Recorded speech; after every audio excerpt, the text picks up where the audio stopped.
Mga Lodi, don't skip ads po tayo. Maraming salamat sa patuloy ninyong pagsuporta. Paki-like and share naman dyan mga Lodi. At sa mga gustong mag-donate sa ating GCash or regular na load, mag-comment lang po tayo. Para patuloy tayong makapag-upload ng mga bagong kabanata. Marami pong salamat. Kumusta mga Lodi, may bago tayong nobela, sana magustuhan nyo ang kwentong ito. Ito ay kwento ng isang kabataang lalaki na nagkaroon ng mahiwagang mga mata. Simulan natin ang kwento. Kabanata 1051 hanggang Kabanata 1060. Kabanata 1051. Si Jeepot Ian naman, ang lalaking ito ay masyadong malaki, at 2 metro ang taas. Talagang mahirap siyang bigyan ng mga damit na angkop sa kanya. Pumunta si Yehan sa ilang mga shopping mall bago siya nakabili ng 2. Ang set ay halos kasya na. Pagkatapos bisitahin ang shopping mall, hindi naman magiging kuripot si Yehan sa ibang entertainment. Sa madaling salita, dinala ni Yehan ang 2 sa mga formal na lugar kung saan dapat pumunta ang mga kabataan para magsaya. Ang ilan ay hindi na makayanan, ngunit masigla naman sina GDWO at Jeepot Ian. Nang una silang makipag-ugnayan sa Metropolis, hindi na nila mapigilan ang kanilang sarili na makilala ang lahat ng mga kakaibang bagay ng sabay-sabay. Matapos dalhin sina GDWO at Jeepot Ian ng ilang sandali, hindi na nagpatuloy si Yehan sa paglagi sa Timog China, kundi nagmaneho patungong Shanghai City magdamag. Ngayon na babalik na siya, makakauwi na siya bukas ng umaga. Napakatahimik ng madilim na gabi. Sa highway patungong Shanghai City, nagmamaneho si Yehan ng kotse. Marahil ay pagod siya sa pamimili. Si GDWO sa co-pilot ay nakatulog na, at si Jeepot Ian sa likod ay naghihingal na, tunog. Alas 10 ng umaga ng susunod na araw, nagmaneho si Yehan papasok sa Phoenix Mountain Villa. Sa sandaling ito, lahat ng mga kagandahan ay naghihintay na sa pagbabalik ni Yehan sa villa. Ipinagbigay alam ni Yehan kanina noong nasa Timog China siya. Ang bagay sa pamilya na babalik siya kasama ngayon. Yehan, ang laki ng bahay na tinitirhan mo. Tumingin si Jeepot Ian sa marangyang villa sa harap niya, at nagtataka. Ngumiti si Yehan at sinabi, kung ayaw mong bumalik sa angkan ng G, matutulungan kitang bumili ng malaking villa sa Metropolis na ito. Ayos lang, tumigil ka na dyan, pumasok ka na. Pinangunahan ni Yehan sina GDWO at Jeepot Ian na buksan ang pinto ng villa at pumasok. Hindi nagulat si Yehan. Nasa bahay lahat sina Joe Yuner at ang iba pa ngayon. Nang marinig nilang babalik na si Yehan, ibinaba ng mga babae ang kanilang mga gamit. Syempre, si Joe Yuner ang pinakamasikap sa kanila. Sa ngayon, pinamamahalaan ni Joe Yuner ang lahat ng ari-arian na itinayo ni Yehan, at magiging abala siya sa paghawak sa lahat ng uri ng dokumento sa isang araw, ngunit sa kabutihang palad, may ilang mga babae sa ibaba na namamahala nito, at makakatulong kay Joe Yuner na ibahagi ang pasanin. Sa sandaling mabuksan ang pinto ng villa, nakita ng 3 ni Yehan ang lahat sa villa. Bago pa man sila makapagsalita, ang dalaga na si Ching Cheng ang laging unang tumalon sa mga bisig ni Yehan. Lubos niyang nasipsip ang itim na dragon. Matapos maging isang walang kapantay na master, kailangang yumuko si Yehan sa harap ng dalagang ito. Wow! Kuya! Ang sama mo, may dala ka na namang kapatid na babae. Matatalas ang mata ni Xiao Qingcheng, at agad niyang nakita si GDWO na nakatayo sa likod ni Yehan. Tungkol naman sa malaking si Jeepot Ian, automatiko niyang hindi pinansin ito. Nang marinig ito, agad na nahiya sina Joe Yuner at ang iba pa, na nakangiti pa kanina. Ngayon, napansin na rin nila ang pagkakaroon ng magandang babaeng ito, si GDWO. Nang makita ni na Joe Yuner at ang iba pa na nagbago ang kanilang ekspresyon, agad na sinampal ni Yehan ang puwet ni Xiao Qingcheng.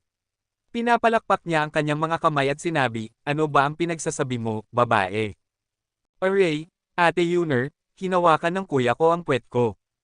Nang marinig ito, dumilim ang mukha ni Yehan, at mabilis niyang ibinaba ang dalaga. Ngayon na hindi na masyadong maliit ang dalaga, talagang nakakaramdam siya ng sobrang hindi komportable sa pag-istorbo sa kanya ng ganito. Sa oras na ito, si Yan Qingmo, na matagal nang gustong magsalita, ay lumapit, nakatingin ng kakaiba kay GDWO, at sinabi, anak, ano ba ang ginawa mo? Kahit na magdala ka ng ibang babae, batiin muna natin, ngayon ay hindi ka na matutulungan ni Yuner at ng iba pa kung matapan ang garapon ng suka. Nang marinig ito, biglang nanigas ang mukha ni GDWO, ano ba ang biro? Napailing din ng walang salita si Yehan, at sinabi, nanay, talagang itinuturing mo ang anak mo na parang baboy. Ilang kagandahan, hindi ba kayo lahat nag-welcome sa akin nang bumalik ako? Habang nagsasalita, binati rin ni Yehan sina Joe Yuner at ang iba pa, ngunit ang nakuha niyang tugon ay isang sama-samang pagsinghot at hindi nila siya pinansin. Well, bakit amoy suka? Mahina at nakangiting tumawa si Yehan, at sinabi, sige, hindi na kita aasarin kung hindi kita ipakilala, natatakot ako na matutulog ako sa sala ngayong gabi. Nang marinig ito, nag-alinlangan na tumingin sina Joe Yuner at ang iba pa kay Yehan, posible bang nagkamali ang lalaking ito? Kuya, pwede kang matulog kasama ako. Nang marinig ang sinabi ni Yehan, agad na nagtaas ng kamay si Xiao Qingcheng. Ikaw na bata, wala kang pakialam. Sinaman ang tingin ni Yehan ang dalaga, at ipinakilala sina Jipot Ian at Jidiwo sa lahat. Nang marinig ang sinabi ni Yehan, agad na nahiya sina Joe Yuner at ang iba pa at nag-ingay. Sa mahabang panahon, ang dalawang taong ito ay mula sa angkan ng Ji, at sila ay kabilang sa iisang pamilya ni Yehan. Yehan, lahat ba ito ay iyong mga asawa? Kinamot ni Jipot Ian ang kanyang ulo at nakatingin ng nakakatawa kay Yehan. Kahit na si Jidiwo ay nagulat na tumingin kay Yehan. Ang mga babaeng ito ay hindi nagpapatalo sa isa't isa. Siya, paano ito nagawa ni Yehan? Hihi? Malaking tao, magandang tanong iyan. Ang magandang babaeng ito ay narito para sumagot sa iyo. Maliban sa sobrang magandang babae sa tabi ng kapatid ko, lahat ng iba ay asawa ng kapatid ko, at ako rin. Nang marinig ang sinabi ni Xiao Qingcheng, agad na binigyan ni Jipot Ian si Yehan ng thumbs up na may paghanga sa kanyang mukha. Tungkol dito, wala nang nagawa si Yehan kundi umupo ng walang salita, ang dalaga na si Qingcheng ay lubos na pinamunuan ng babaeng si Hu Feng. Ngunit ngayon ay tatlong tunay na babae lang ang nasa bahay, sina Joe Yuner, Yan Zihan, at Huang Nishang. Kung magkakasama ang lahat ng babaeng may kaugnayan sa kanya, magtataka si Yehan kung sasambahin siya ni Jipot Ian bilang guro at matututo kung paano manligaw, kasanayan. Kayo, ayaw ninyong ipakilala kami ng maaga, gusto ninyong makita kaming mapahiya. Sinaman ang tingin ni Joe Yuner si Yehan, at komendat din sina Yan Zihan at Huang Nishang kay Yehan. Sa harap ng mga tao, nakakahiya sila. Nang marinig ito, nagkibit-balikat si Yehan ng walang kasalanan at nakangiting sinabi, hindi mo ako binigyan ng pagkakataong magpaliwanag. Manahimik ka, matutulog ka mag-isa ngayong gabi. Sinaman ulit ng tingin ni Joe Yuner si Yehan. Kabanata 10:52. Ate Yuner, pwede bang matulog si kuya kasama ko? Mahina at nagtaas ng kamay si Xiao Qingcheng at nagtanong. Ilang taon ka na ba, babae, pwede ka bang maging normal ang isip, hindi? Matigas na tumanggi si Joe Yuner, at pagkatapos ay nagsimula ng makipag-usap ang ilang babae kay JDO. Dahil sila ay mula sa iisang pamilya ni Yehan, itinuturing silang pamilya. Siyempre gusto nilang makipag-ayos. Hinawakan ni Yan Qingmo ang kamay ni Yehan sa oras na ito at sinabi, anak, narinig ng nanay mo kay Chenkyo na nagkagulo ka sa Yanjing City this time, at ilang pamilya ang bumagsak. Hindi inaasahan ng nanay mo na tumayo ka ng mataas, umaasa lang ako na ang ating malaking pamilya ay mabubuhay ng mapayapa at matatag, malapit ng mga anak si Nishang, at hindi ka dapat magkaroon ng anumang problema sa panahong ito. Huwag kang mag-alala, nanay, mag-iingat ako. Sa pamamagitan ng paraan, nasaan ang matanda? Bakit hindi mo siya nakikita sa bahay? Tanong ni Yehan. Nang marinig ito, sinabi ni Yan Qingmo, ang patay na ama mo ay hindi alam kung saan siya nagpunta, palagi siyang tumatakas tuwing ilang araw. Nang marinig ito, matalino na hindi na nagtanong pa si Yehan. Tumatakas siya tuwing 3 araw. Alam ni Yehan kung saan nagpunta ang lalaking iyon kahit hindi siya hulaan. Sa Shanghai City, ano pa ang magagawa ng matanda kundi ang makita si Jingyi? Nanay, gutom na ako. Sinabi ni Yan Qingmo, tingnan mo ako, masyadong abala ako sa pakikipag-usap sa iyo, halos tanghali na, maghintay ka lang, magluluto ang nanay mo para sa iyo. Nang makita si Yan Qingmo na naglakad papasok sa kusina, hinaila rin ni Yan Zihan si Xiao Qingcheng para tumulong. Inilipat ni Yehan ang kanyang posisyon at umupo sa tabi ni Huang Nishang. Sa kanyang malaking tiyan, siya na ngayon ang sanggol ng pamilya, at wala siyang magagawa. Pinapanood si Yehan na nakikinig sa kanyang tiyan gamit ang kanyang tainga, hinawakan ni Huang Nishang ang kanyang ulo at ngumiti, hindi ko na kaya maghintay, 20 araw na lang bago ang takdang petsa, at pagkatapos ay maaari mo nang yakapin ang mapang asar na maliit na lalaking ito, para hindi na siya magkagulo sa tiyan ko araw-araw. Salamat! Hawak ni Yehan ang kamay ni Huang Nishang at sinabi, may isa pa akong gagawin, at sasamahan kita na panoorin ang pagdating ng batang ito sa mundo. Napagpasyahan na ni Yehan na pagkatapos niyang lumahok sa martial arts competition, babalik siya sa bahay para samahan si Huang Nishang, naghihintay na ipanganak ang maliit na lalaki. Ito ang responsibilidad ng isang lalaki. Well, lahat kami ay naghihintay sa iyo. Ipinatong ni Huang Nishang ang kanyang ulo sa balikat ni Yehan. Sa buhay na ito, may anak siya, asawa, at masaya at mainit na tahanan. Napakasaya na niya. Ang ganitong magandang buhay sa larawan, kahit sino man ang mga babae sa pamilya, umaasa silang magpapatuloy ito magpakailanman. Ang tanging problema ay masyadong mapanganib ang ginagawa ni Yehan, kaya medyo nag-aalala sila.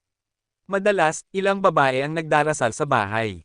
Ang ganitong uri ng kaligayahan ay mahirap makuha para sa kanila, at ayaw nilang mangyari ang anumang aksidente. Masamang tao, malapit ng manganak ang babaeng may damit na niyan, sino naman ang susunod? Sa oras na ito, tumingin si Jo Yuner kay Yehan ng may malaking sama ng loob at sinabi, ang pagkakaroon ng sariling anak ay ang likas na katangian ng anumang babae, buntis si Huang Nishang, at sinasabi ng mga babae sa pamilya na hindi sila naiinggit, iyon ay isang kasinungalingan.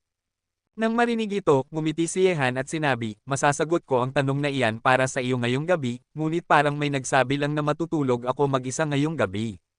Mukhang hindi matutupad ang plano ng paglikha ng tao. Nang marinig ang mga salitang ito, agad na uminom si Jo Yuner, bahagyang namula ang kanyang magandang mukha, nagpanggap sina Ji Diwo at ang iba pa na hindi nila narinig, umiinom ng tsaa, sinabi ni Yehan, sa pamamagitan ng paraan, Yuner, sasanduan ko ang isang tao sa paliparan mamaya, maaaring tumira siya dito ng ilang sandali. Ito ba ang layunin ng iyong pagbabalik? Sinaman ang tingin ni Jo Yuner si Yehan at sinabi, sabihin mo sa akin, sino ang may ganitong malaking mukha para imbitahin ka pabalik? Ito ang ipinangako ko sa iba, kaya hindi ako maaaring umatras. Nagkibit balikat si Yehan at sinabi, ang pangalan niya ay Li Xinran, ang apo ni Ji. Li sa Xiangjiang. Siya pala, sinabi ni Jo Yuner na may kislap sa kanyang magagandang mata, sige, isang bagay lang ang makita kung gaano kaakit-akit ang mahuhusay na babaeng negosyante, at maaari ka pa niyang makuha. Matapos kumain ng tanghalian sa bahay at makipag-usap sa ilang babae ng ilang sandali, 2:00 na ng hapon. Pagkatapos magayos, pinaandar ni Yehan ang kanyang kotse palayo sa Phoenix Mountain Villa at patungo sa Shanghai City Airport. Malapit nang dumating ang eroplano ni Li Xinran. Shanghai City. Kalahating oras ang lumipas, lumitaw na si Yehan sa Shanghai City Airport, tahimik na naninigarilyo at naghihintay na lumitaw si Li Xinran, ngunit hindi nagtagal, nakita ni Yehan na naghihintay sa labas ng paliparan ang isang maayos na nakadamit na katawan, humihila ng malika, lumitaw si Li Xinran na may suot na salaming pang-araw. Gamit ang paningin ni Yehan, nakita niya ito sa isang sulyap. Gayunpaman, sa sandaling ito, may isang babae sa tabi ni Li Xinran, at magkasama silang lumabas na nagtatawanan. Nagsuot din siya ng sombrero na may talukbong para takpan ng mahigpit ang kanyang sarili. Gayunpaman, gaano man kahigpit ang pagtatakip ng babaeng ito, nakilala siya ni Yehan sa isang sulyap, si Nangong Zexen, paano siya makakasama ni Li Xinran.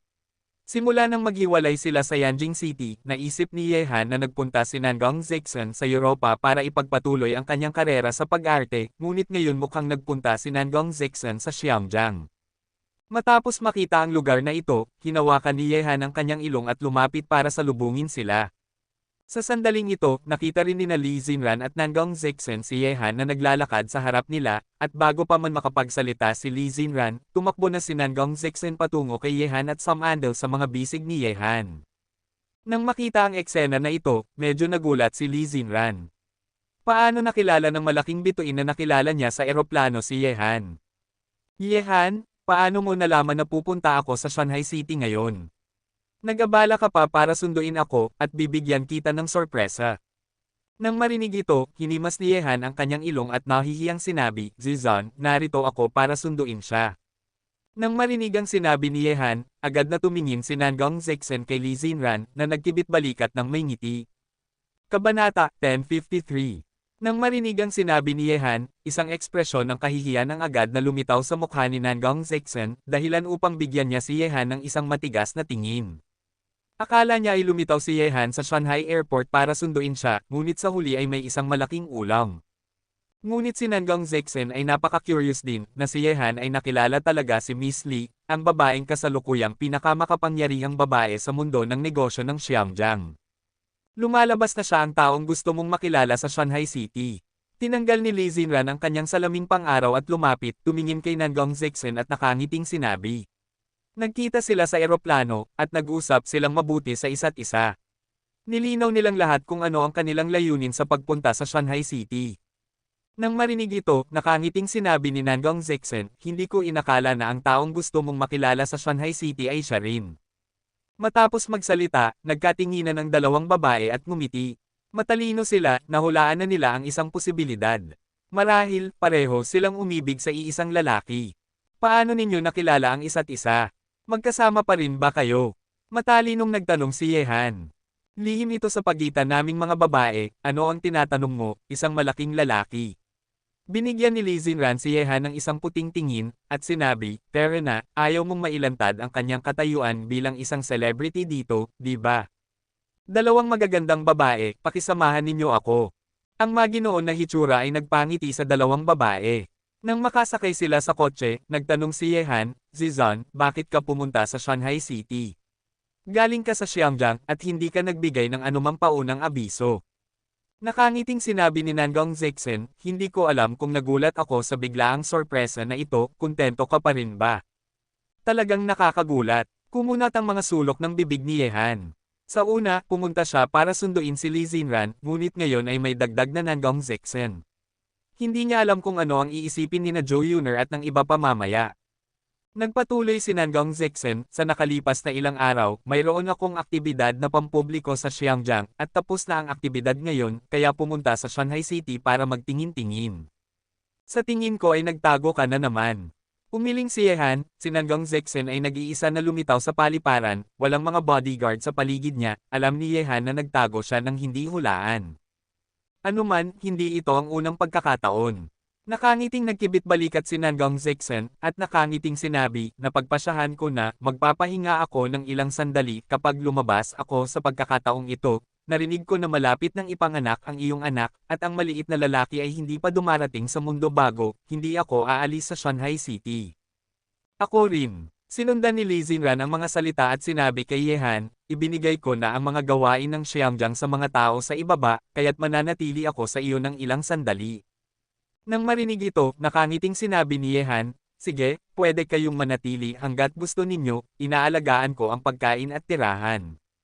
Hindi nagtagal, nagmaneho si Yehan papasok sa Phoenix Mountain Villa.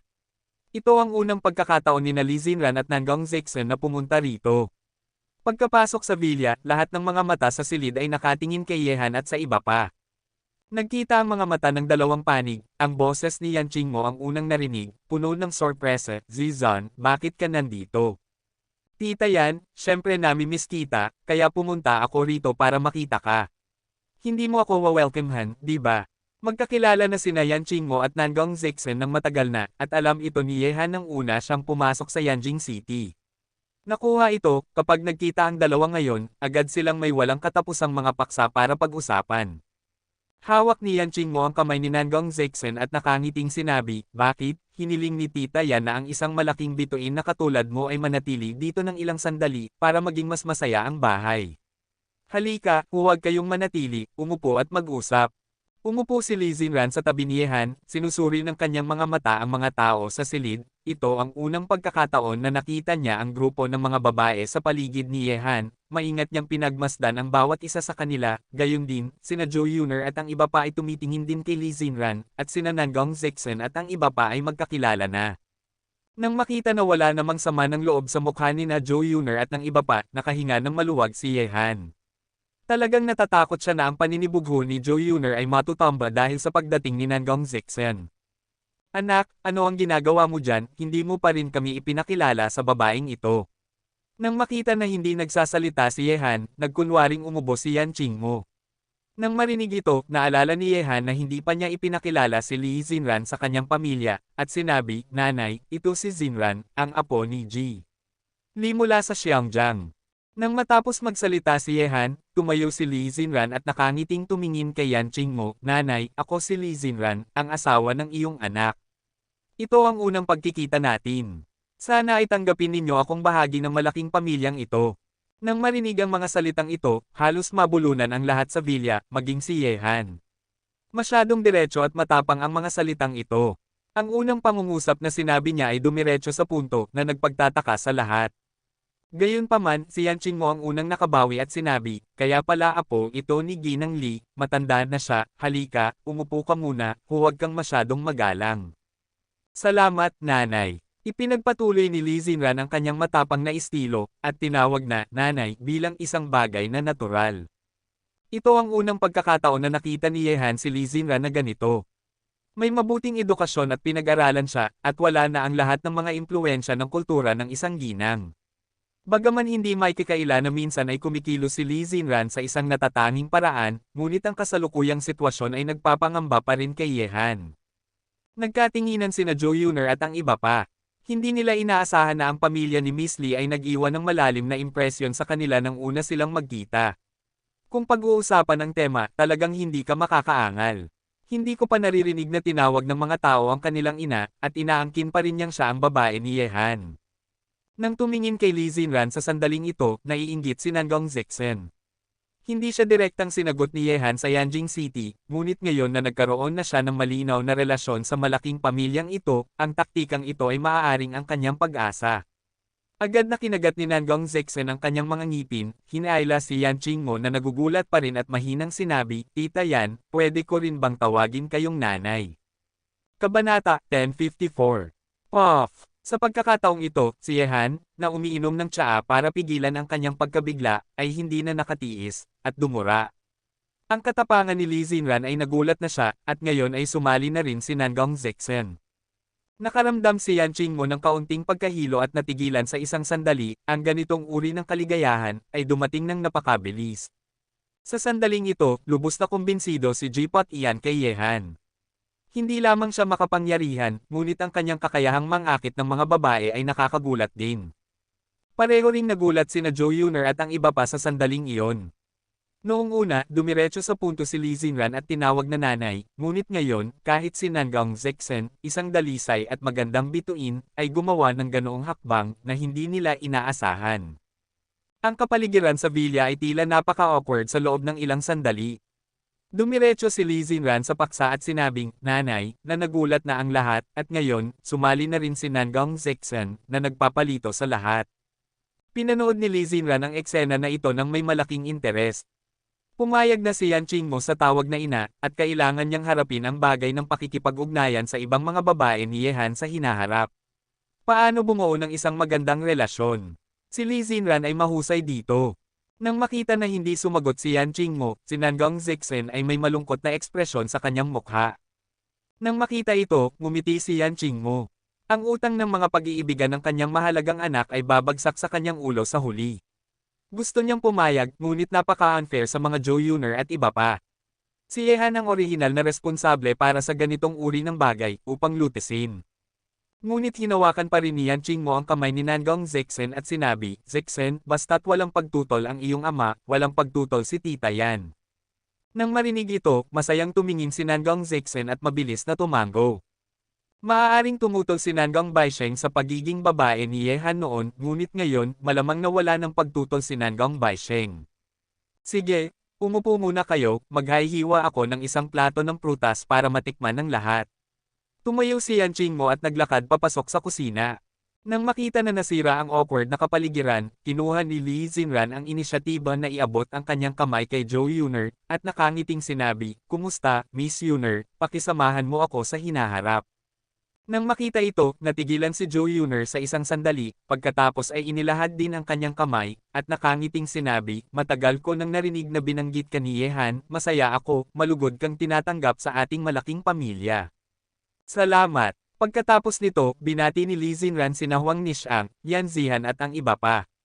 Magkakilala na ang lahat. Tungkol sa pakikipagkilala, kailangan nilang unti-unting umunlad. Ang ganitong uri ng maayos na eksena ay ang gusto ni Yehan na makita. Bagaman ang kanyang mga utang sa pag-ibig ay talagang nabigo sa tunay na pag-ibig ng mga babaeng ito sa kanya, hindi na niya kayang sumuko. Sa oras na ito, bumalik ang baliw mula sa labas na may isang sariwang cart sa kanyang kamay. Nang makita na biglang may mga taong lumitaw sa silid, binati siya ng lalaking ito nang nakangiti, ngunit may hawak siyang isang plato ng prutas mula sa kusina. Hindi siya pinansin ni Yan Qingmo na lumabas. Nakangiting sinabi ni Yehan, matanda, hindi ako bumalik para magtanghalian, kaya't nagpunta ako sa pangingisda, at mukhang may magandang ani ako. Nang marinig ang sinabi ni Yehan, medyo nahihiya ang mukha ng baliw. Hindi niya masabi na mayroong isang bagay sa sinabi ni Yehan, at sinabi, ikaw na anak ng isang aso, nangisda ako para sa iyong asawa para bumawi sa kanya. Nang marinig ito, umirap si Yehan, ang dahilan ng lalaking ito ay napakakaiba. Sa sandaling ito, sinabi ni Joe Yuner kay Yehan. Sa pamamagitan ng paraan, bumalik ka lang, at may oras ka pang pumunta sa Tianlong Martial Arts School. Narinig ko na maayos ang pag-unlad ng Tianlong Martial Arts School.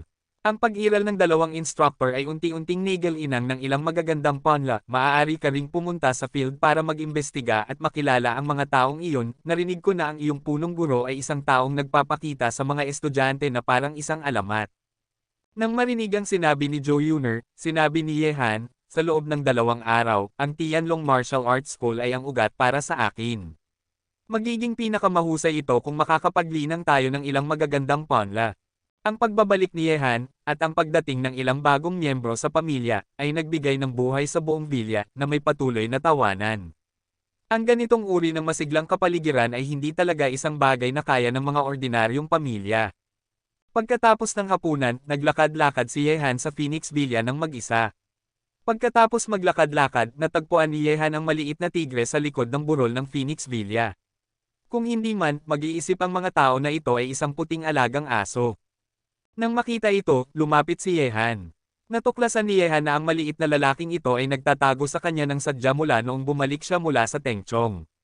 Matapos ang labanan sa Yanjing City, ang pagbabagong ito ay mas malaki pa. Nang bumalik siya, ang maliit na bagay na ito ay tiyak na lilito muna, ngunit ngayon, kailangan ni Yehan na hanapin ito mismo. Umupo si Yehan sa damuhan, iniharap ng maliit na tigre ang kanyang ulo para tumingin sa kanya, at nagpatuloy sa pag-idlip. Nang makita ito, sinampal ni Yehan ang maliit na bagay sa puwet. Bakit ang maliit na bagay na ito ay kaya na ngayon na ayaw mo man lang makipag-usap sa akin? Habang sinasabi niya iyon, kinuha ni Yehan ang maliit na tigre at inilagay ito sa kanyang kondongan, at sinabi, ikaw ay isang banal na hayop, alam kong naiintindihan mo ang sinasabi ko, naiiba ka sa mga ordinaryong hayop, mayroon ka ng sariling kaluluwa G, kahit na itinuturing ka ng lahat na isang tangmang at gusto nilang kumagat, iba ako.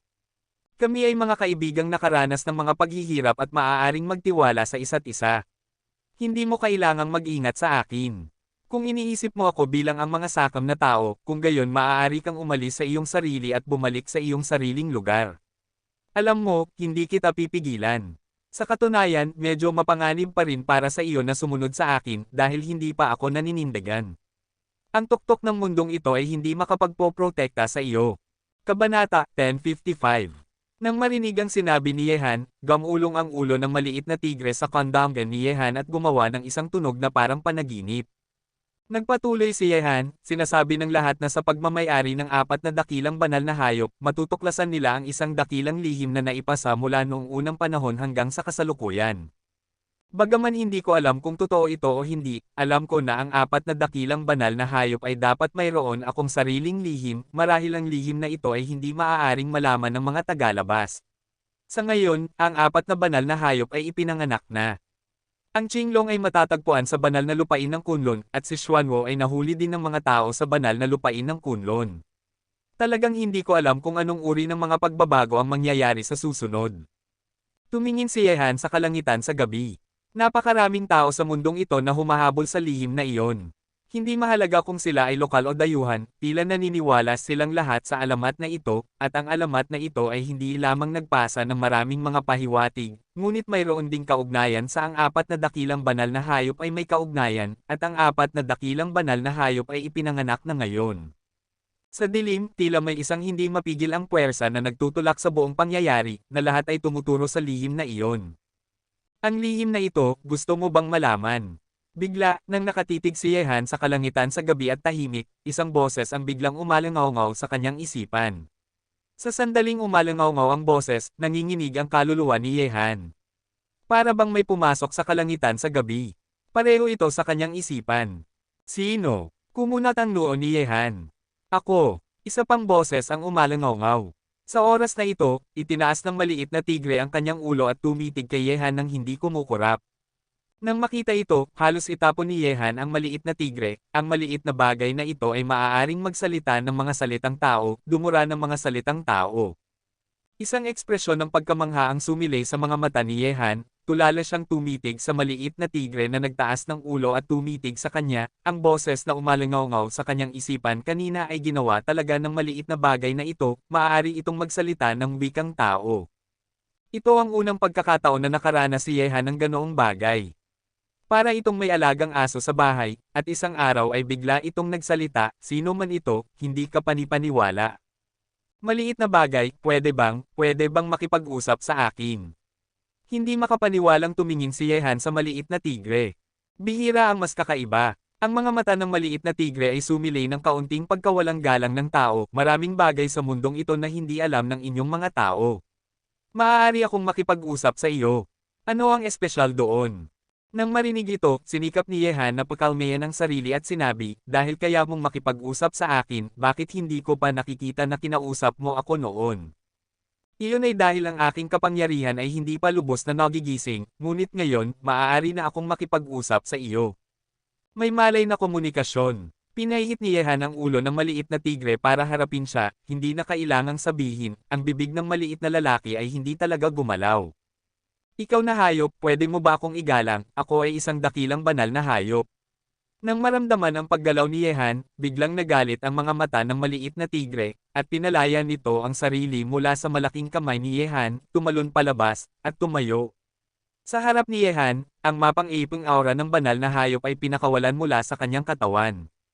Nang makita ito, nakangiting sinabi ni Yehan, kuryosidad lang, ngunit kung nalaman iyon ng babaeng si Xiao Qingcheng at makakausap ka, natatakot ako na hindi mo maiiwasan ang kanyang mga kamay. Nang marinig ito, biglang natigilan ang maliit na tigre. Ang kanyang kakayahan ay hindi pa lubos na nagigising, at kailangan pa nitong magpatuloy na magsanay. Ngayon ay hindi ito ang kalaban ng mangkukulam sa Xiao Qingcheng. Kung nalaman ng kabilang panig, maaari itong madaganan sa kung ano ang magiging hitsura nito, pataas. Walang awa ka. Ang mapanlate na boses ng maliit na tigre ay umalangaw-ngaw sa isipan ni Yehan. Lihim niyang naisip na nagtago siya sa maling amo. Ang lalaking ito ay napakaitim ng puso na gusto niyang ipagkanulo ang sarili. Nakangiting sinabi ni Yehan, sige, nagbibiro lang, bigla kang nagpasyang makipag-usap sa akin ngayong gabi, may sasabihin ka ba sa akin? Muling umalangaw-ngaw ang boses ng maliit na tigre sa isipan ni Yehan. Gusto kong alalahanin mo na ang apat na dakilang banal na hayop ay hindi dapat mahulog sa mga kamay ng mga masasamang tao sa banal na lupain ng Kunlun, dahil sila sa mundo, sila lang ang nakakaalam ng ilang lihim tungkol sa apat na dakilang banal na hayop. Kung titipunin nila ang apat na dakilang banal na hayop, buksan ang pagbuo ng apat na imahe ng langit at lupa, at buksan ang pintuan ng kawalan na naglalakbay sa pagitan ng dalawang mundo, ang mundo ay babalik sa marahas na panahon, ang mga nilalang ay mawawala. Napakamarangal ng boses ng maliit na tigre, at nang sabihin niya ito, naramdaman ni Yehan na ang hininga sa kanyang katawan ay naging napakagulo. Ang mga tao sa banal na lupain ng Kunlun ay nakakaalam ng ilang lihim tungkol sa inyong mga banal na hayop. Matalinong tumingin si Yehan sa maliit na tigre. Ito ay dahil mali ang paniniwala ni Qinglong sa tagapagtatag ng banal na lupain ng Kunlun, at sinabi sa kanya ang lahat ng lihim ng aking angkan ng banal na hayop, at dahil dito na ito ay napigilan sa ilalim ng bundok Kunlun ng mga mapanlinlang na taong iyon at naging kanilang angpagan ng paglilinang.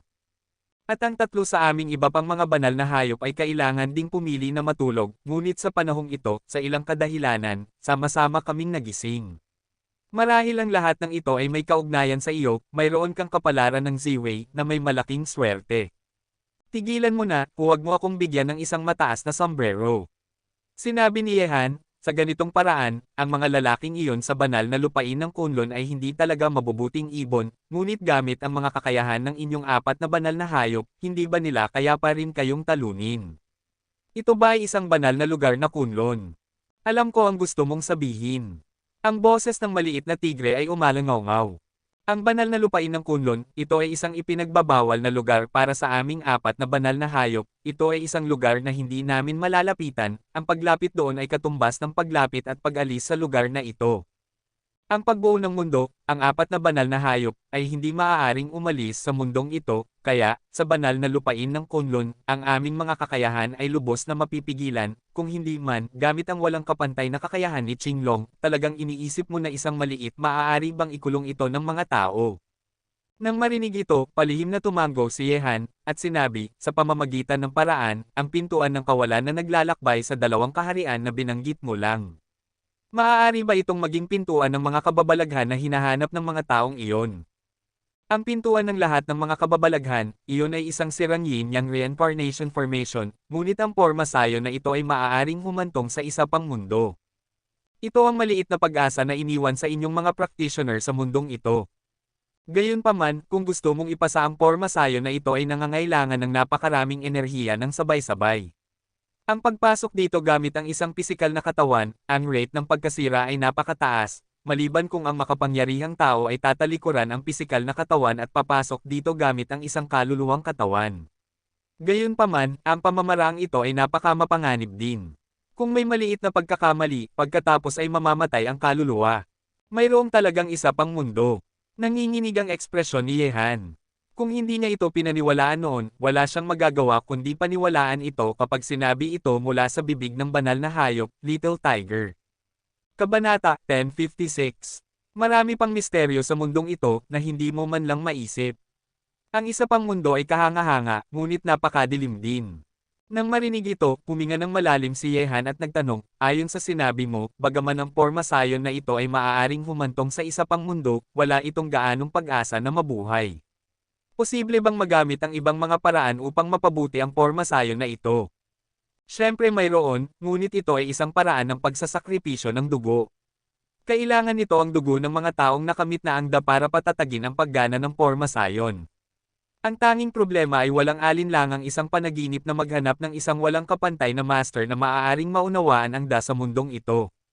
Nang marinig ito, napagtanto ni Yehan sa sandaling ito na ito ay isang magandang desisyon para sa mga taong iyon na gawin ang lahat upang makuha ang banal na hayop, dahil alam nila ang napakaraming lihim, at ang pagkuha sa kanila ay katumbas ng pagkuha ng mga lihim na ito. Nagpatuloy si Yehan sa pagtatanong, kaya, ang Gate of Wonders na hinahanap ng lahat ay isang porma sayon lamang na humahantong sa isa pang mundo, kaya nasaan ang porma sayon na ito? Ano ang Gate of Void? Ang pintuan ng kawalan. Marahil ito ay maaaring tawaging tunay na pintuan ng mga kababalaghan, ngunit ang pintuang ito ay hindi mabuksan. Kapag ito ay binuksan, ang dice mo ay magiging magulong, at ang mga kahihinatnan ay lampas sa iyong imahinasyon. Tungkol sa lugar kung saan matatagpuan ang porma sayon, sa katunayan, malapit ka na. Nang marinig ito, labis na nagulat si Yehan, at sinabi, malapit na. Posible bang ang porma sayon na ito ay nasa tabi ko? Hindi, ang ibig mong sabihin, ang banal na lupain ng Kunlun.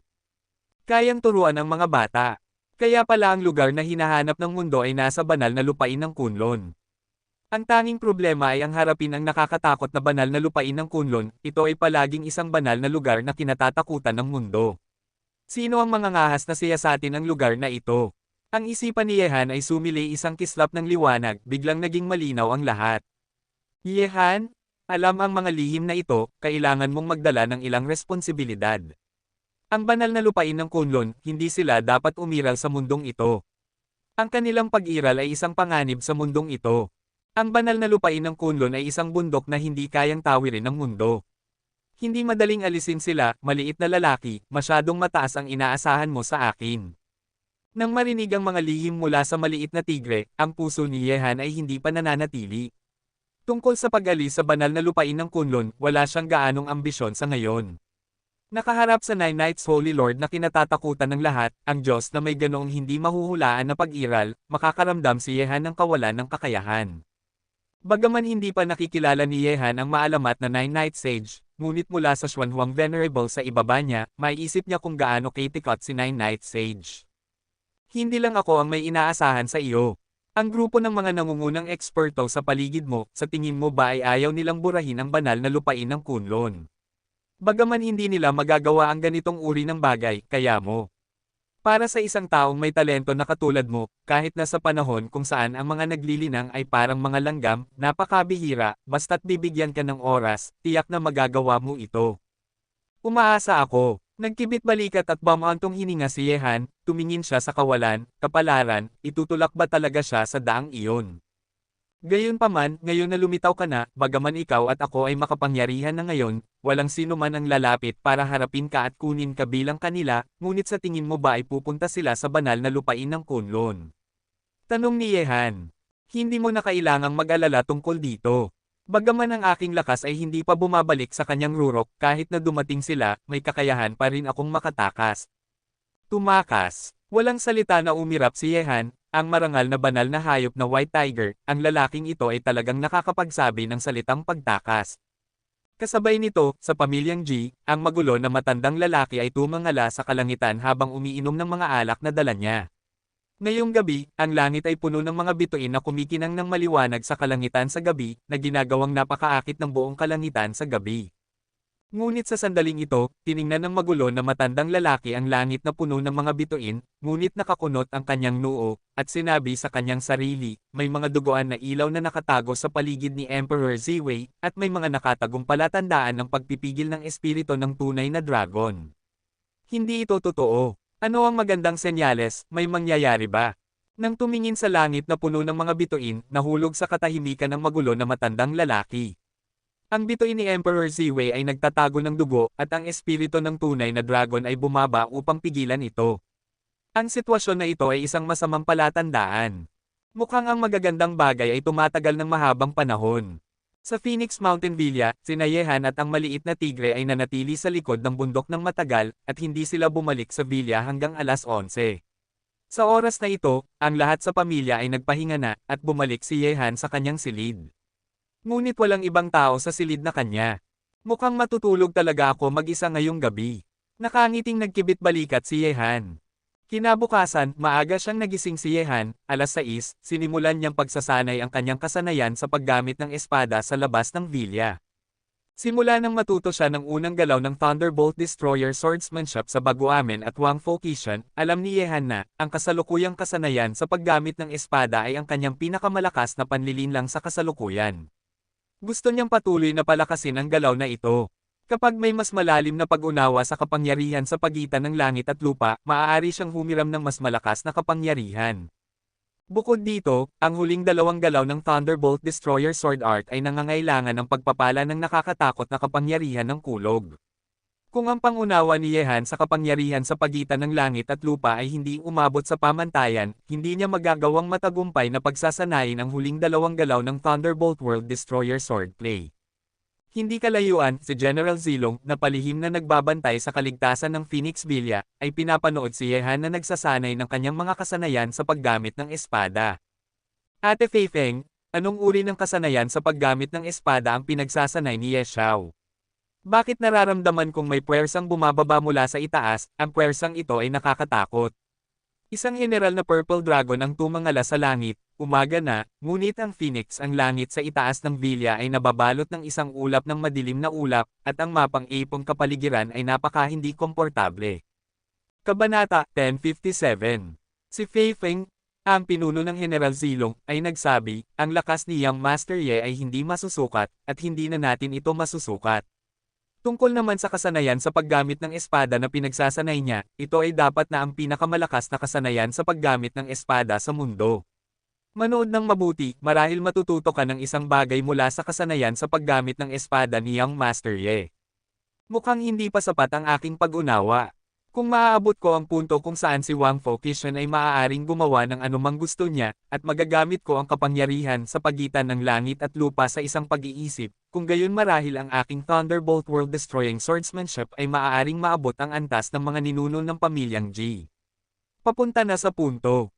Habang nagsasanay ng espada, naisip ni Yehan sa kanyang puso. Sa kanyang puso na naaayon sa kalooban ng langit, hindi pa naabot ni Yehan ang punto kung saan magagawa niya ang anumang gusto niya, kaya natural na hindi niya mapapalakas ang kapangyarihan ng kanyang mga kasanayan sa paggamit ng espada. Mayroon pa siyang mahabang landas na tatahakin. Nagising ako ng maaga sa umaga para magsanay ng espada. Mukhang may nag-iisa sa walang laman na silid kagabi. Sa oras na ito, isang tawa ang umalangaw-ngaw mula sa likod ni Yehan. Ibinalik ni Yehan ang kanyang espada at lumingon. Si Li Xinran ay may hawak na libro.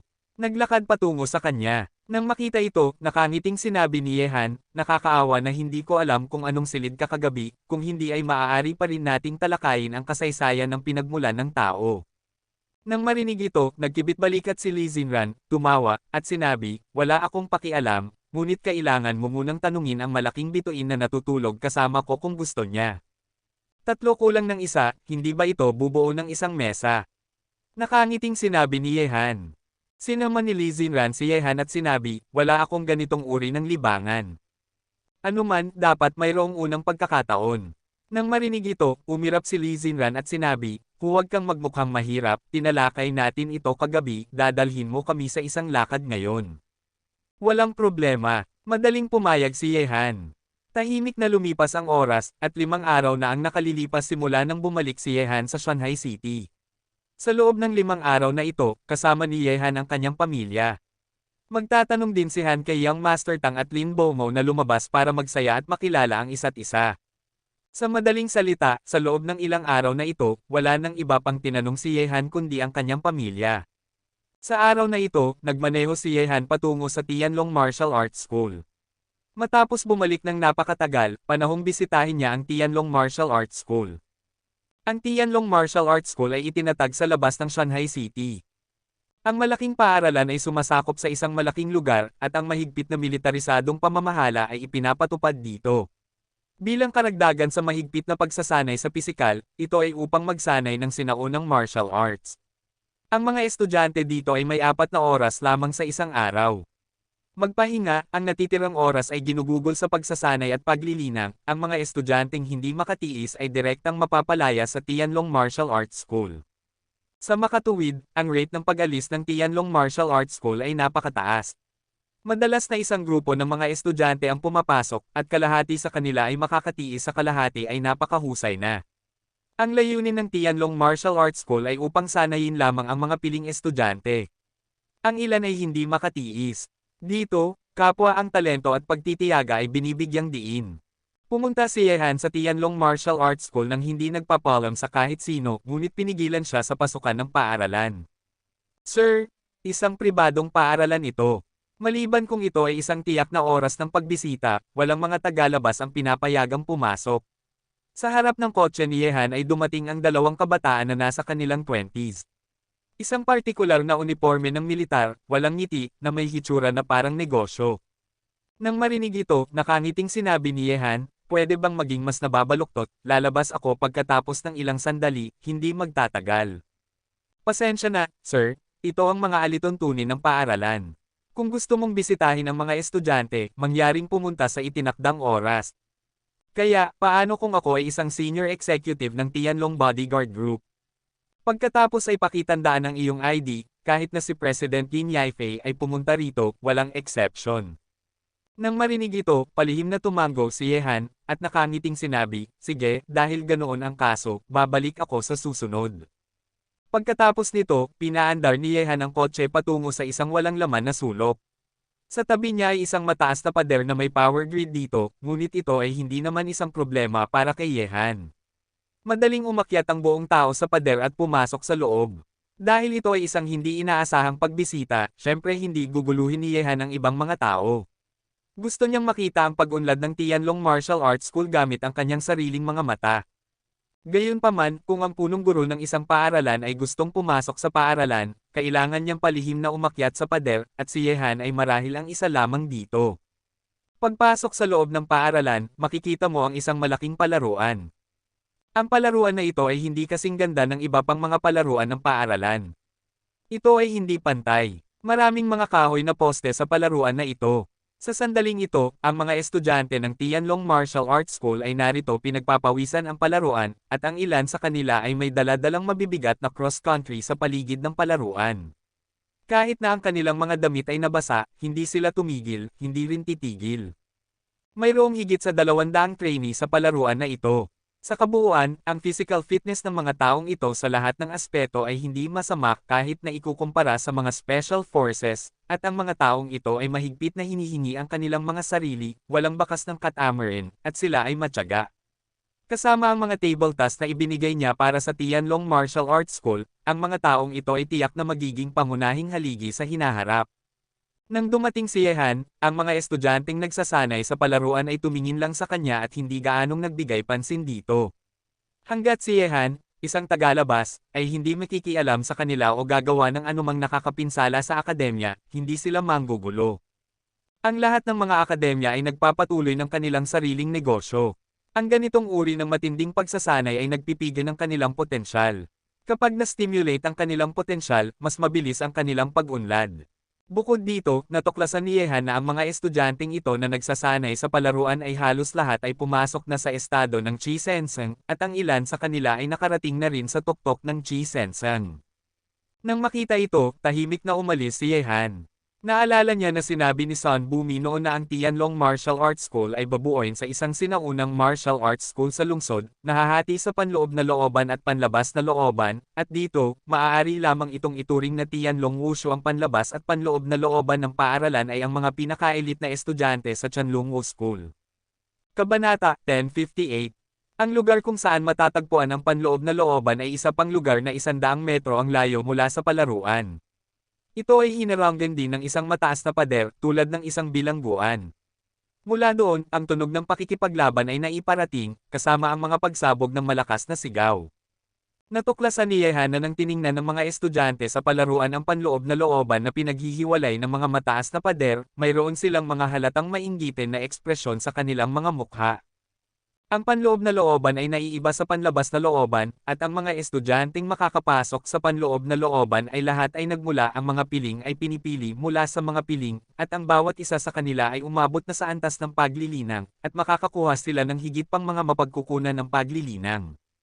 Sa makatuwid, habang ang mga estudyante ng panlabas na hukuman ay pinipiga ang kanilang sariling potensyal upang mapabuti ang kanilang lakas, lahat sila ay maglalayo na makapasok sa panloob na hukuman.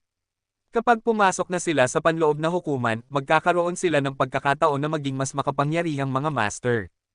Sa Tianlong Martial Arts School, ang panloob na looban ay walang alinlangan na ang banal na lugar sa isipan ng mga estudyanteng ito. Mukhang unti-unting tumataas ang Tianlong Martial Arts School. Kapag ito ay sumikat na, ang malaking huaksiya ay tiyak na makakapili ng ilang nangungunang talento mula rito. Sa ganitong paraan, kapwa ang Tianlong Bodyguard Group at Tianlong ay unti-unting lalakas. Dito, ito ang lugar kung saan ipinapadala ang sariwang dugo at ang pagtatatag ng Tianlong Martial Arts School ay ang tamang hakbang. Palihim na tumango si Yehan, ngunit nang gusto ni Yehan ang panloob na looban ng Tianlong Wu Academy, ang paggalaw sa palaruan sa likuran niya ay biglang huminto, na parang ang maingay na palengke ay biglang tumahimik sa sandaling ito, lahat ng mga mata sa palaruan ay nakatingin sa likod ni Yehan.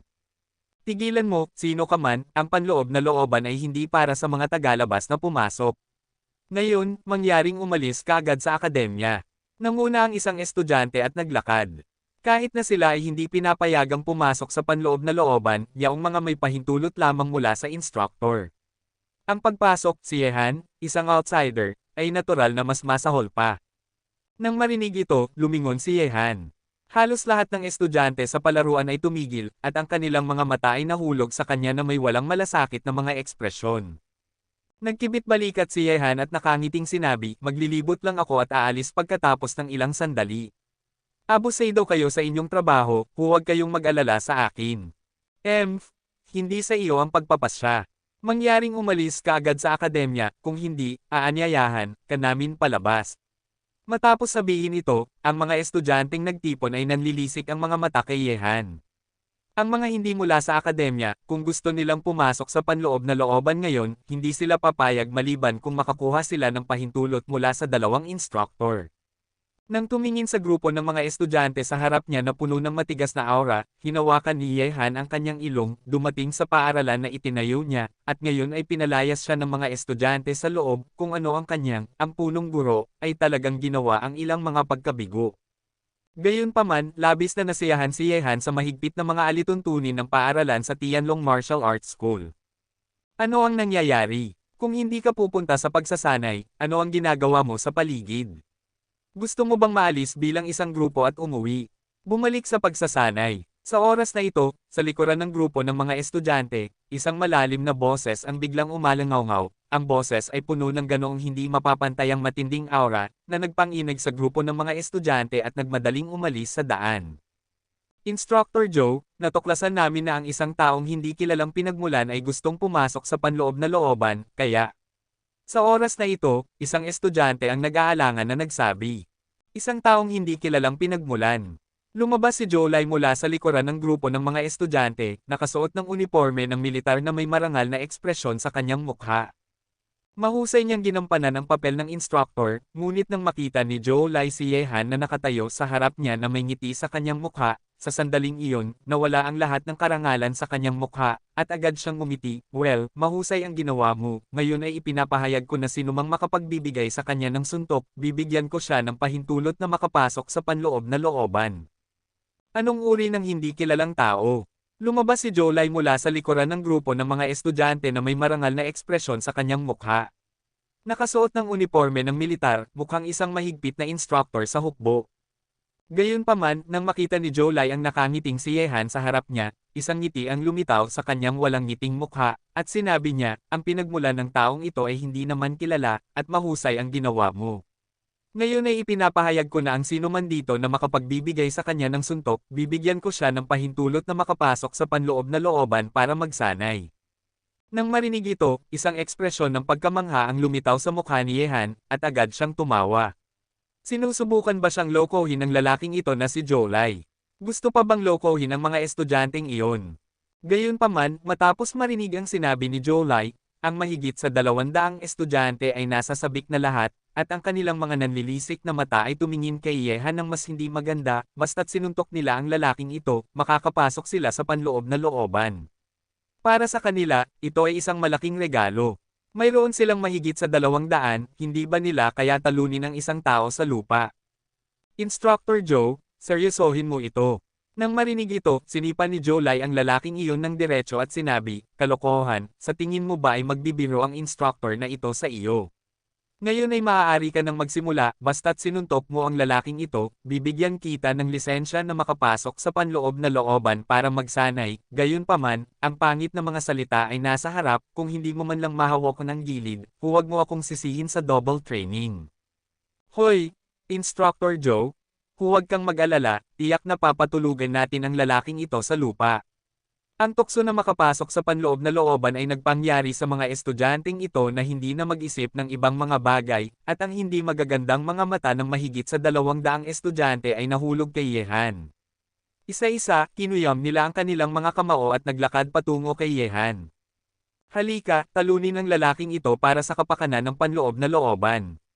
Sa isang iglap, mahigit sa 200 lalaki na parang mga lobo at tigre ay sumugod kay Yehan. Ang lupa ay maalikabok, at ang tunog ng mga yapak ay umalingaw-ngaw sa langit. Kahit ang mga tao sa panloob na looban ay narinig ang sigaw. Ito ang boses mula sa panlabas na looban. Ano ang nangyayari? Narinig ito ng mga estudyanteng nagsasanay sa panloob na looban, at lahat sila ay tumingin sa pader.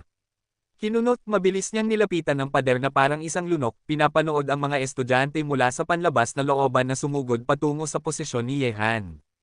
Nang makita ito, tumawa rin si Sunbumi, at sinabing may kaway ng kanyang kamay, mga estudyante sa panloob na looban, makinig, may isang tagalabas na sumisira sa akademya ngayon, at gusto kong gawin ninyo ang inyong makakaya para mapabagsak siya para sa akin.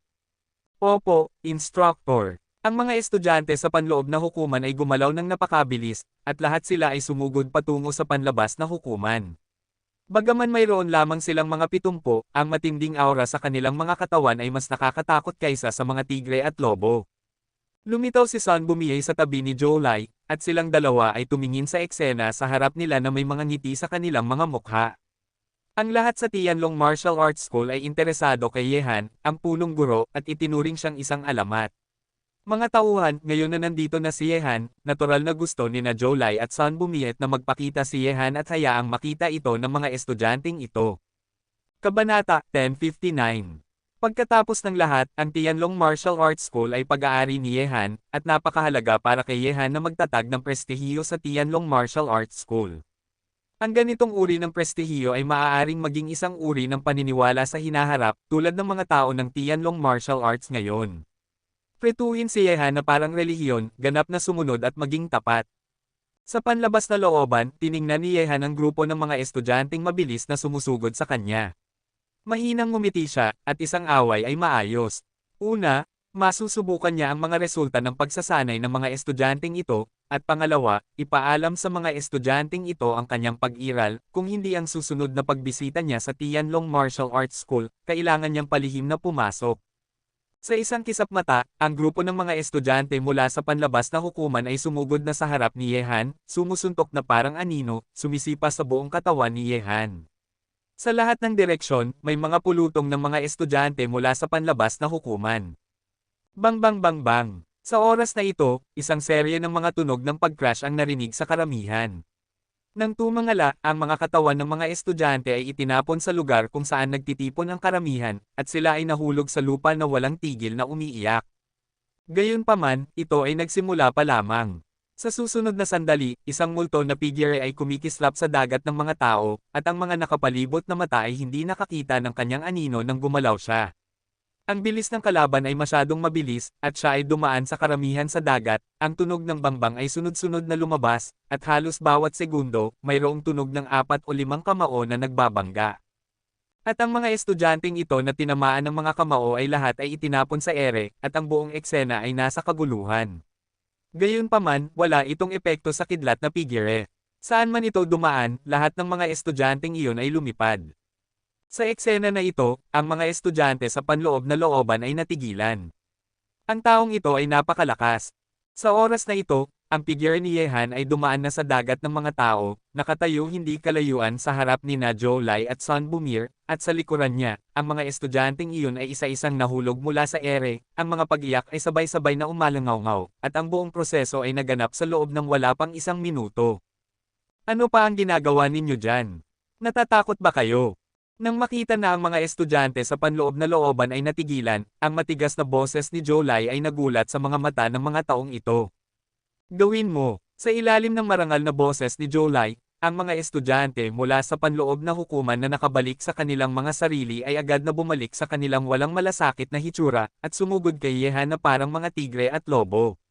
Ang mga tao sa panlabas na hukuman ay natalo ng taong ito, ngunit ang mga tao sa panloob na hukuman hindi maaaring umamin ng kahinaan. Nang makita ito, si Yehan ay hindi natural na magiging magalang, at sumugod na parang isang baliw na dragon. Bagaman hindi siya papatay, kinakailangan pa ring pagdusahan ang mga estudyanteng ito. Mahigpit na pagsasanay, ngunit nang harapin nila si Yehan, natapos pa rin nila ang pareho sa mga estudyante mula sa panlabas na hukuman. Ang mga figurang iyon ay itinapon ni Yehan bago pa man nila mahawakan si Yehan. Sa loob ng wala pang 1 minuto, ang lahat ng mga estudyante sa panloob na looban ay nahulog din. Pinapalakpak ni Yehan ang kanyang mga kamay. Mula sa away hanggang sa katapusan, wala man lang siyang marka ng kamao o yapot sa kanyang katawan, at ang kanyang mga damit ay malinis at maayos pa rin. Nang makita ito, ang mga estudyanteng bumangon mula sa lupa ay biglang nakaramdam ng kawalan ng lakas. Nakaharap sa binatang ito na halos kasing edad nila, nakaramdam sila ng mas nakakatakot kaysa sa pagharap sa 2 instructor. Ha! Paano? Masaya bang turuan ang grupong ito ng mga lalaki ng isang aral? Lumapit si Joulai na may malaking ngiti. Nang marinig ito, ang mga sulok ng mga bibig ng mga estudyante ay agad na kumunat, na may mapait na ekspresyon sa kanilang mga mukha. Nakangiting sinabi ni Yehan, hindi sila masama. Matapos magsanay sa loob ng isang panahon, ang kanilang pangkalahatang kalidad ay maihahambing sa pangalawang grupo ng mga taong pumasok sa Tengchong Forest. Nakangiting sinabi ni Sun Bumi, gayunpaman, kailangan mong panatilihin ang mga mapagkukunan sa iyong panig. Ang mga batang ito ay masyadong mabilis na naubos. Sinabi ni Yehan, okay lang, may oras ako kamakailan, at maaari kong patuloy na pagandahin ang isang grupo ng mga mapagkukunan ng paglilinang.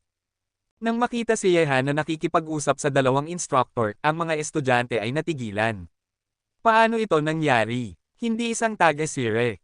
Siya ba, ang punong guro? Sa sandaling masabi ang mga salitang ito, ang mga mata ng isa-isa ay biglang naging napakasunog. Ang punong guro ng Tianlong Martial Arts School ay ang overlord ng ilalim ng mundong China, isang idolo na maaaring sambahin lamang ng maraming tao. Sino ang punong guro ng Tianlong Martial Arts School?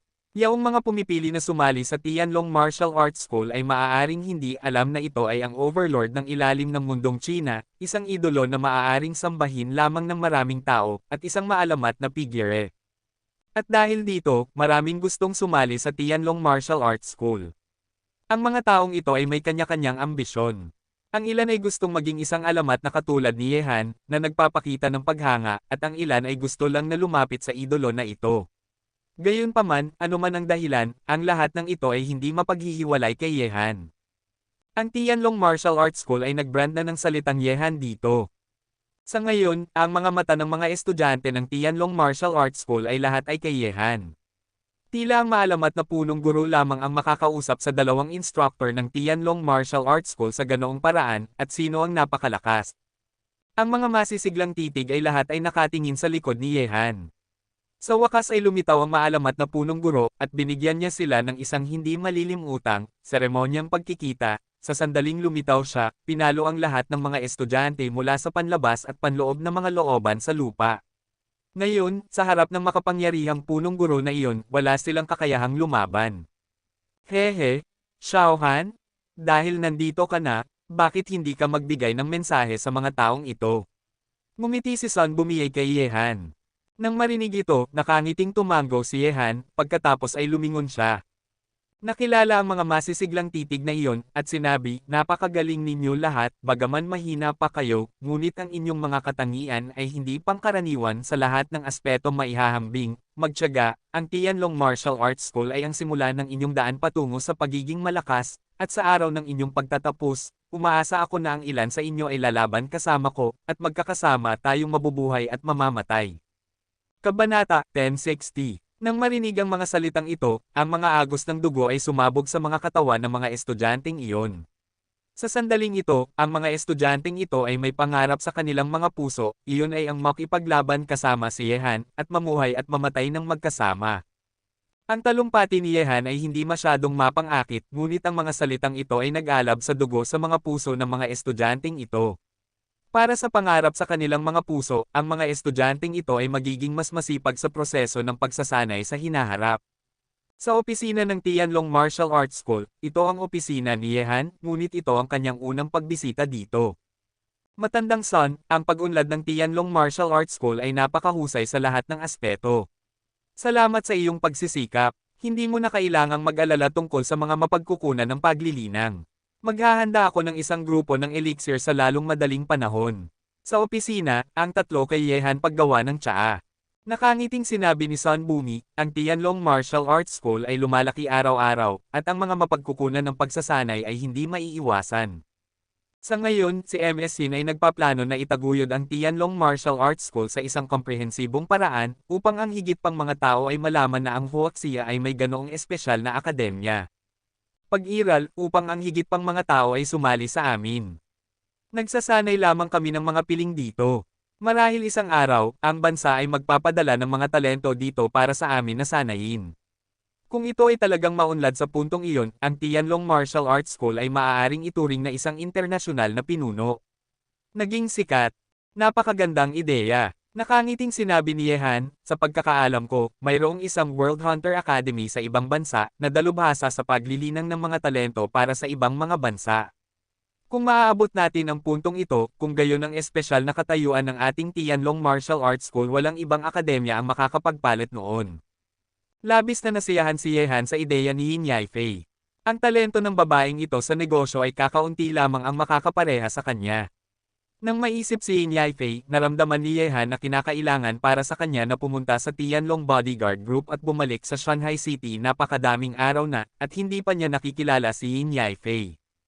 Matapos umalis sa Tianlong Martial Arts School, nagmaneho si Yehan patungo sa Tianlong Bodyguard Group, at dumating sa gate ng opisina ni Yin Yaifei nang walang hadlang.